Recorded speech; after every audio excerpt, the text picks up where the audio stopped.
La ville de Dapaon, au Togo, à une trentaine de kilomètres au sud de la frontière du Burkina Faso.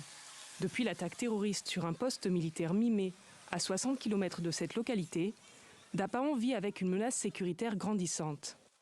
L'arrivée depuis mai de centaines de réfugiés burkinabés fuyant des attaques terroristes renforce ce sentiment. À Dapaon, la sécurité est devenue la grande préoccupation des habitants.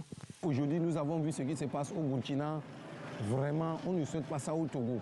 Nos militaires qui sont tombés, nous prions Dieu pour eux que la terre soit légère.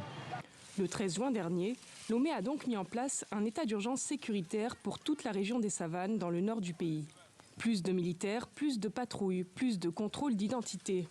Mais il s'agit avant tout de faciliter les prises de décision, explique Stanislas Namichougli, gestionnaire d'un programme de lutte contre l'extrémisme violent. Cet état d'urgence permet à l'administration, en l'occurrence les préfets ou les commandements militaires qui sont dans la région, de prendre un certain nombre de décisions. Par exemple, les préfets peuvent décider de perquisitionner une zone donnée, ou une localité donnée, ou bien des domiciles des personnes. Donc on ne va plus attendre que l'administration centrale mette en œuvre toute la procédure administrative avant de prendre la décision. À Dapaon, ils sont plusieurs citoyens à veiller à la stabilité de la région. Parmi eux, l'imam Ahmed Adam. Le prédicateur prêche dans sa mosquée de Boumonga, au centre de la ville.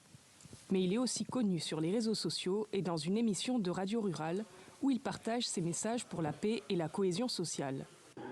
L'histoire de notre pays, on n'a jamais entendu qu'une communauté religieuse a été ciblée pour une situation.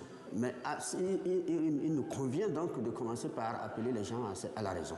Parce qu'il y a ces erreurs-là, il s'est passé dans d'autres pays et qu'on a ciblé les musulmans. Et d'autres pays, c'est les chrétiens qu'on cible. Mais il ne faudra pas que cela se produise dans notre pays. L'imam appelle aussi à ne pas cibler certaines communautés ethniques. Il appelle aussi à la sécurisation des mosquées. L'état d'urgence est prévu pour 3 mois et peut être renouvelable à l'Assemblée nationale. Pour cette région reculée du Nord, Lomé a aussi mis en place un plan de développement économique.